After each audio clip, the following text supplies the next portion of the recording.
कि आज 9,508 ऐसे स्कूल हैं जो सिर्फ और सिर्फ एक टीचर की वजह से चल रहे हैं और कई सारे ऐसे स्कूल हैं जहां सिर्फ और सिर्फ शिक्षा मित्र हैं। ऐसी स्थिति में क्या सरकार शिक्षक भर्ती को और देरी ना करते हुए, क्योंकि 2 लाख से भी ज्यादा टीचर्स की आज सरकार की कमी है, उसको पूरा करने के लिए जल्द से जल्द शिक्षक भर्ती लाएगी और लाएगी तो कब?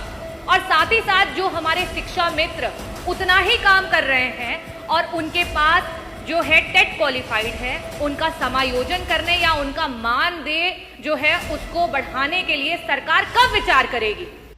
चरण सिंह जी को नमन करती हूँ और मैं आभार व्यक्त करना चाहूँगी, आपने मुझे बेसिक शिक्षा मंत्री जी से प्रश्न पूछने का अवसर दिया। अध्यक्ष जी, मेरा प्रश्न जो था शिक्षा विभाग के पिछले किए हुए कृत्यों से जुड़ा हुआ था, क्योंकि अभी कुछ दिन पहले ये देखा गया कि विभाग के द्वारा कई सारे प्राइमरी स्कूलों को बंद किया गया मर्जर के नाम पर, और जब उसका कारण पूछा गया तो ये बताया गया कि उन स्कूलों में जो है बच्चों की संख्या कम है। तो मेरा प्रश्न जो था मंत्री जी से ये था कि सरकार ने विगत 9 वर्षों में बच्चों की संख्या बढ़ाने के लिए क्या कोई योजना बनाई थी, और अगर कोई कार्य किया था जिससे कि प्राइमरी स्कूलों में बच्चे बढ़ सके तो उस योजना की वजह से क्या लाभ हुआ और कितने बच्चे बढ़े? अध्यक्ष जी, उत्तर जो है वो बड़ा ही निराशापूर्ण है और उत्तर ये रहा कि कोई बच्चे नहीं बढ़े हैं। और योजना का क्योंकि मंत्री जी ने जिक्र नहीं किया, इसका मतलब कि सरकार ने कोई योजना बनाई ही नहीं कि सरकारी स्कूलों में जहां गरीब के बच्चे पढ़ते हैं, जहां पीडीए के बच्चे पढ़ते हैं, वहां उनको अच्छी शिक्षा दी जा सके। किसी भी स्कूल में अगर आप बच्चों को की संख्या को बढ़ाना चाहते हो तो वहां सर्वप्रथम सबसे जरूरी है वहां के पर्याप्त शिक्षक, वहां पे शिक्षकों की संख्या जो है वो पर्याप्त होनी चाहिए। दूसरी जो सबसे जरूरी चीज है वो है शिक्षक, और साथ ही साथ जो बच्चे वहां पढ़ रहे हैं उनकी शारीरिक और मानसिक दुरुस्ती। और लास्ट में जो मंत्री जी कायाकल्प की बात कर रहे थे, खैर वो तो काया और कल्प सभी धरातल पर देख सकते हैं, जो कि है बेसिक इंफ्रास्ट्रक्चर। खैर एक बात को, बेसिक इंफ्रास्ट्रक्चर को कॉम्प्रोमाइज भी कर सकते हैं, लेकिन जिन स्कूलों में टीचर्स ही नहीं है, जिन स्कूलों के टीचर्स प्रताड़ित हो रहे हैं, वहां पे हम कैसे चाहेंगे और कैसे पा पाएंगे कि हमारे बच्चे बढ़ रहे हैं? मेरा पहला प्रश्न जो है मंत्री जी से यह है कि आज 9,508 ऐसे स्कूल हैं जो सिर्फ और सिर्फ एक टीचर की वजह से चल रहे हैं और कई सारे ऐसे स्कूल हैं जहां सिर्फ और सिर्फ शिक्षा मित्र हैं। ऐसी स्थिति में क्या सरकार शिक्षक भर्ती को और देरी ना करते हुए, क्योंकि 2 लाख से भी ज्यादा टीचर्स की आज सरकार की कमी है, उसको पूरा करने के लिए जल्द से जल्द शिक्षक भर्ती लाएगी और लाएगी तो कब? और साथ ही साथ जो हमारे शिक्षा मित्र उतना ही काम कर रहे हैं और उनके पास जो है टेट क्वालिफाइड है, उनका समायोजन करने या उनका मानदेय जो है उसको बढ़ाने के लिए सरकार कब विचार करेगी? मेरा दूसरा प्रश्न मंत्री जी से यह है, क्योंकि मैंने मानसिक और शारीरिक दोनों की दुरुस्तता की बात की। जो टीचर्स आज आपके बीएलओ बने पड़े हैं, जो टीचर आपके सर्वे कर रहे हैं, जो टीचर गणना कर रहे हैं, जो टीचर आपके मिड डे मील करवा रहे हैं, जो टीचर आपका अगर समूह का विवाह हो रहा है तो उसमें दुल्हन को ब्यूटी पार्लर लेकर के जा रहे हैं, और अलीगढ़ में तो हद मचा दी, एक टीचर को आपने कुत्ता गिनवाने के लिए लगा दिया। ये आपकी सरकार है। ये हम कहते हैं कि हमारा जो गुरु होता है, गुरु ब्रह्मा, गुरु विष्णु, और आपने गुरु को कहां ला करके पटक दिया। ये आपकी सरकार है। मैं ये पूछना चाहती हूं, क्या ऐसी मानसिक उत्पीड़ना के साथ आप ये कर पाएंगे कि हमारे प्राइमरी स्कूल के जो हैं बच्चे बढ़ पाए? मेरा प्रश्न आपसे ये है कि अंतर जनपदीय आज 10-10 साल से टीचर्स बैठे हुए हैं, उनके ट्रांसफर्स नहीं हो पा रहे हैं। ऐसी स्थिति में क्या सरकार, जो हमारे टीचर्स हैं 1,86,000 ऐसे टीचर्स हैं जो कि टेट के बिना ही उनको नौकरियां मिली, आज उनके ऊपर टेट की मार आ गई है। क्या सरकार उस टेट से उनको मुक्ति दिलाएगी? क्या सरकार अंतर जो आपके जनपदीय ट्रांसफर्स है उनकी बात करेगी? और जिस तरीके के व्यवहार को सरकार टीचर्स के साथ कर रही है, क्या उस पर रोक लगाएगी? और साथ ही साथ 35 टीचर और शिक्षा मित्र जो हैं वो मौत की घाट उतर गए।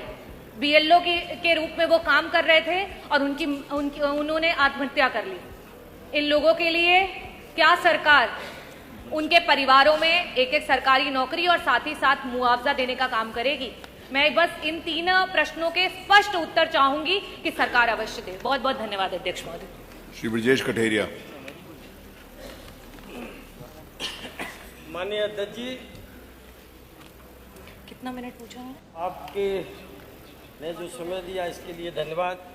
माननीय अध्यक्ष जी, मेरा यह प्रश्न उत्तर प्रदेश के आखिरी बच्चे की आंख में झांकने का प्रयास है, जिसके बस्ते का बोझ तो बढ़ गया लेकिन ज्ञान का स्तर गिरता जा रहा है। महोदय, जिस्म तो है मगर रूह नहीं है इसमें। यह जो स्कूल है, स्कूल नहीं है इसमें। महोदय, आज हमारे प्रदेश के प्राथमिक विद्यालयों की इमारतों में कायाकल्प योजना के बदल रही है, लेकिन विद्या और विश्वास दोनों नदारद हैं। महोदय, आज उत्तर प्रदेश में शिक्षा के नाम पर 2 भारत तैयार। चलिए महोदय, अभी अगर इनसे प्रदेश और बार बार विपक्ष के द्वारा सदन में भी और आमजन में भी ये पूरा प्रयास किया गया कि बेसिक शिक्षा विभाग के अंतर्गत परिषदीय विद्यालयों को बंद करने का निर्णय लिया गया और सरकार ने बच्चों के भविष्य को जो संवारने के लिए स्कूल बनाए गए थे उनको बंद करके बच्चों को दूसरे स्कूलों में भेजने का काम किया। मैं पहले भी इसको स्पष्ट कर चुका हूं कि सरकार के द्वारा किसी भी बेसिक शिक्षा विभाग के अंतर्गत परिषदीय विद्यालय को बंद करने का निर्णय नहीं लिया गया।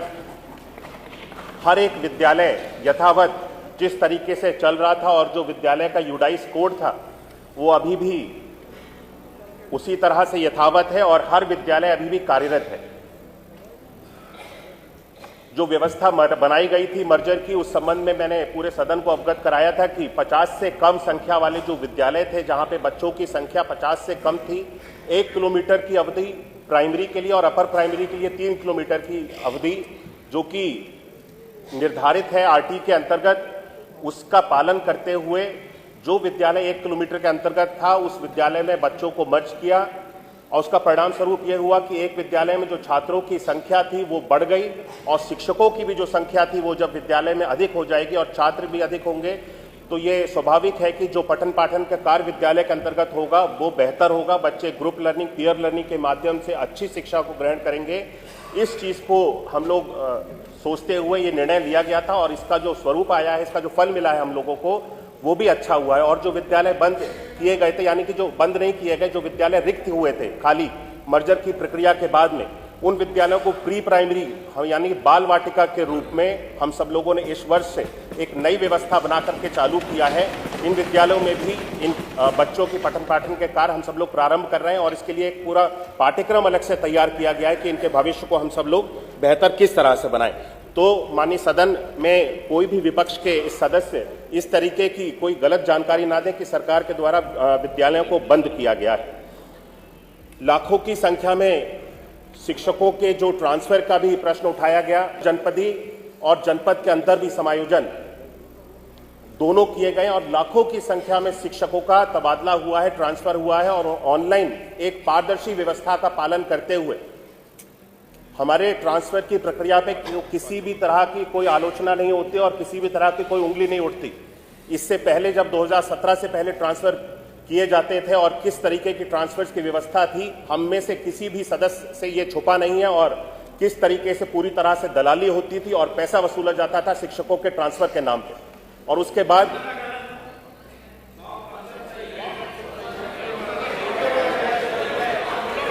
बाद भी उस शिक्षक को ये कंफर्म नहीं होता था कि मेरे पैसे चले जाने के बाद में भी मुझे मेरा मनचाहा ट्रांसफर मिल जाएगा या नहीं मिल जाएगा। एक बार पैसे चले गए तो वो पैसे भी उस शिक्षक के बर्बाद हो जाते थे। आज इस व्यवस्था को पूरी तरह से पारदर्शी बनाया गया है। एक भी शिक्षक से ट्रांसफर के नाम पे एक भी रुपए की वसूली प्रदेश भर में कहीं पर भी नहीं होती है। एक पारदर्शी व्यवस्था है जिसके अंतर्गत शिक्षक अप्लाई करते हैं और पॉलिसी बनाई जाती है प्रतिवर्ष, और उस पॉलिसी का पालन करते हुए जो शिक्षक उस पॉलिसी के अंतर्गत आते हैं, हर एक शिक्षक को उसके मनचाहे स्थान पर ट्रांसफर दे दिया जाता है। और म्यूचुअल ट्रांसफर की व्यवस्था भी हमने बनाई है जो प्रतिवर्ष हर वर्ष होती है। यानी कोई भी शिक्षक अगर म्यूचुअली एक दूसरे के स्थान पे अंतर जनपद या जनपद के अंदर जाना चाहता है, वो पोर्टल के माध्यम से अप्लाई करके OTP शेयर करके उसकी एक पूरी व्यवस्था बनाई गई है, एक दूसरे के स्थान पे जा सकते हैं। मुझे लगता है कि शिक्षकों के हित के लिए हमने जितने भी निर्णय लिए हैं वो शिक्षकों के भविष्य को और शिक्षक जिस तरीके से अपनी सेवाएं दे रहे हैं हमारे विभाग के अंतर्गत, उनको प्रोत्साहित करने के लिए सरकार ने हर एक उचित कदम उठाया है। जहां तक विपक्ष ने प्रश्न उठाया शिक्षकों के स्वास्थ्य के संबंध में, हम सब अपने शिक्षकों के स्वास्थ्य के लिए भी हम सब लोग बहुत ज्यादा चिंतित रहते हैं, और इसीलिए जो शिक्षकों की बहुत लंबे समय से मांग चल रही थी कि उनको कैशलेस स्वास्थ्य का बीमा उपलब्ध कराया जाए, माननीय मुख्यमंत्री जी के द्वारा इस शिक्षक दिवस के अवसर पे इसकी घोषणा भी की गई कि उत्तर प्रदेश के अंतर्गत जितने भी हमारे शिक्षक हैं, शिक्षा मित्र हैं, सभी लोगों को कैशलेस चिकित्सा की सुविधा उपलब्ध कराई जाएगी, जिससे कि उनके भविष्य को और आने वाले समय में भी किसी भी तरह की अगर उनको कठिनाई आती है स्वास्थ्य से संबंधित, तो उसके ख्याल रखने के लिए भी सरकार उनके साथ में खड़ी हुई है। उत्तर प्रदेश में शिक्षा के गिरते हुए स्तर का भी माननीय सदस्य ने जिक्र किया।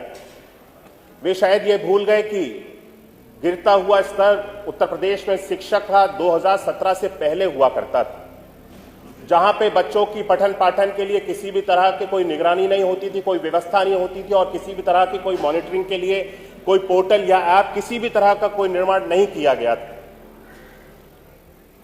राष्ट्रीय सर्वेक्षण जो NAS की रिपोर्ट है वो ये अपने आप में बताती है कि अगर हम पूरे देश का औसत देखें और उत्तर प्रदेश का अगर हम औसत देखें तो वो हर एक कक्षा में उत्तर प्रदेश का औसत पूरे राष्ट्र के औसत से बढ़ा हुआ है। चलिए, थैंक यू। अगला प्रश्न लेते हैं। अगला प्रश्न लेते हैं। नहीं, चाहूंगी आपके जबान फिसली कम से कम सच निकला। जो 10,000 ऐसे स्कूल हैं जिनको मर्ज करने के नाम पे बंद किया गया था और वहां से टीचर्स हटा दिए गए थे, आज वहां पे टीचर्स वापस नहीं रखे गए हैं, बच्चे वहां जा रहे हैं और वहां अध्यापक नहीं है, तो क्या इसके लिए सरकार कोई निर्णय लेगी, वापस से उन 10,000 स्कूलों में टीचर्स को भेजेगी? और सामान्य अंतर जनपदीय जो ट्रांसफर्स है उन पे जो है आपको चेक रखने की आवश्यकता है।